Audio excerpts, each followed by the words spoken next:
नमस्कार दोस्तों, मैं Dharmendra Verma online study with DK में आपका बहुत बहुत स्वागत करता हूं। आज हम एक ऐसी समस्या के बारे में बात करेंगे जो हर बच्चों के साथ होता है ना। जब आप एग्जाम देने जाते हैं तो जो समय है आपका वो कम पड़ जाता है, प्रश्न छूट जाते हैं। तो समय से पहले पेपर को कैसे हल करें, इस वीडियो का मकसद यही है। तो आप इस वीडियो को फॉलो करिएगा, पूरा वीडियो देखिएगा। 3 स्टेप मैं आपको बताऊंगा, यदि उसको आपने फॉलो कर लिया तो डेफिनेटली आप समय के पहले पेपर को हल कर देंगे, इत्मीनान से आप पेपर को हल करेंगे। तो 3 स्टेज यानी 3 भाग में आपको बताऊंगा, उस हिसाब से आपको जो आपका पेपर है उसको फॉलो करना है, आपके एग्जाम को फॉलो करना है। तो कोई सी भी आप एग्जाम देने जा रहे हो, आपको ध्यान में क्या रखना है कि हमें कितने मिनट मिले हैं और कितने नंबर का हमारा प्रश्न पत्र है। उदाहरण के तौर पर मैं आपको बताऊं 150 प्रश्न का, 100 प्रश्न का भी हो सकता है, 200 का भी हो सकता है। उदाहरण के तौर पर मैं आपको बताऊं कि पेपर के जो प्रश्न है वो 150 प्रश्न है और समय भी आपको है 150 मिनट आपको मिला हुआ है। तो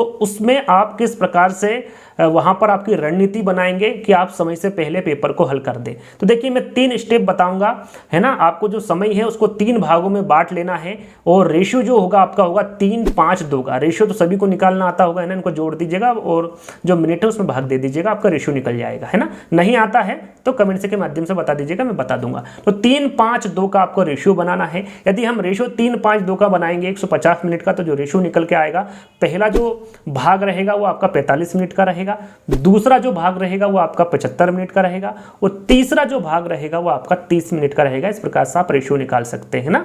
तो पहले स्टेप, दूसरी स्टेप और तीसरी स्टेप तीनों ही महत्वपूर्ण है, ध्यान से सुनिएगा।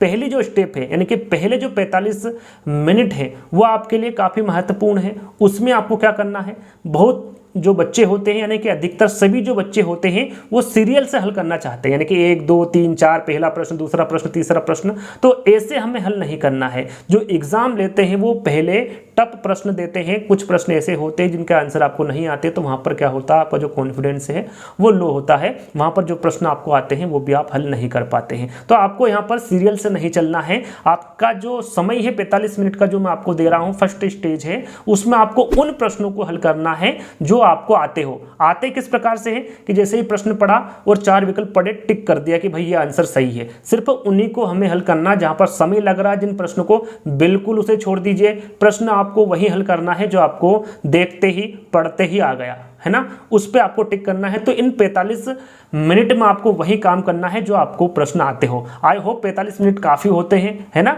मुझे लगता है कि 45 मिनट में और समय भी बच जाएगा, आपको 4-5 मिनट बच ही जाएगा इतने में, है ना। तो ये आपको करना है, वही आपको हल करना है जो आपको आते हो। अब जो दूसरा स्टेप है वो भी काफी महत्वपूर्ण है। सबसे ज्यादा महत्वपूर्ण आपका सेकंड स्टेज है जो कि 75 मिनट का होगा। आप इसको 80 मिनट भी कर सकते हैं, 4-5 मिनट ऊपर नीचे कर सकते हैं, कोई बड़ी बात नहीं है। तो इसमें क्या करना है आपको कि जो प्रश्न आपको आते तो हैं लेकिन उसमें क्या हो रहा है, आपका समय लग रहा है, समय ज्यादा लग रहा है। कुछ प्रश्न ऐसे होते हैं कि यदि आप उसको करने बैठ जाओ तो उसमें 4 मिनट 5 मिनट तक खा जाता है एक प्रश्न, है ना। तो उन प्रश्नों पर आपको सेकंड स्टेज में ध्यान देना है, उन प्रश्नों को हल करना है। और कुछ प्रश्न ऐसे भी होते हैं जो 4 विकल्प आपने पढ़े और 2 विकल्प ऐसे होते हैं कि जिसमें कंफ्यूज रहता है कि भाई दोनों में से कौन सा सही है, 2 तो आप हटे देते हैं। उन प्रश्नों को भी आपको इन 80 मिनट में या फिर 75 मिनट में ले लेने हैं और उनको हल कर लेना है। और काफी समय आपके लिए रहता है और उन्हीं प्रश्नों पर आपको ध्यान देना है। जो प्रश्न आपको नहीं आते हैं ना तो वो फर्स्ट स्टेप में आपको करना है और ना ही सेकंड स्टेप में करना है। तीसरी स्टेप में जो आपके 30 मिनट बचे हैं जो आपको नहीं आते हैं, लगभग आप 70 से 80% जो पेपर है वो आप कर चुके होंगे, है ना। जो प्रश्न आते हैं और जो जिन प्रश्नों में समय ज़्यादा लग रहा है उन प्रश्नों को आप हल करेंगे तो इतना हल कर देंगे। बाकी की जो 30 मिनट बचे हैं उसमें आपको उन प्रश्नों को हल करना है जो आपको बिल्कुल नहीं आता है। क्या होता है, सभी बच्चे तुक्का लगाते हैं। तो तुक्के में क्या रहता है, यदि कम समय बचा हुआ है तो हर कहीं पर तुक्का लगा देते हैं। लेकिन आपके पास 30 मिनट है, समय बच रहा है, तो उसमें आप पढ़कर, है ना, कुछ प्रश्न ऐसे होते हैं जिसमें आप दिमाग लगाओगे तो वो हल कर दोगे। तो उन प्रश्नों को आप सही कर सकते हैं, तुक्का अच्छे से इत्मीनान से सोच समझकर लगा सकते हैं। तो इस प्रकार से अभी आप यदि 3 इन स्टेपों को फॉलो करते हैं तो डेफिनेटली आप समय के पहले एग्जाम को दे देंगे और आप अच्छे अंक प्राप्त कर लेंगे। कोई सी भी एग्जाम हो, इन 3 स्टेप को फॉलो करना है। आपका जो रेशियो है वो ऊपर नीचे हो सकता है ना, लेकिन जो रेशियो रखना है वो इसी में रखोगे तो और अच्छा रहेगा, 3-5-2 में, है ना।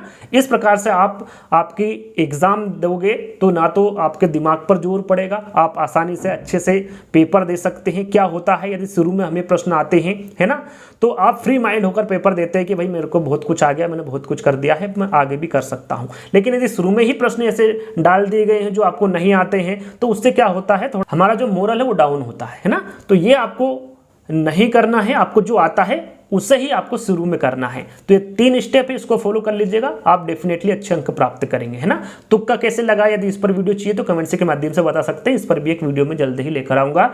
तो जल्द ही दोस्तों एक नई वीडियो के साथ मिलते हैं, जब तक के लिए धन्यवाद।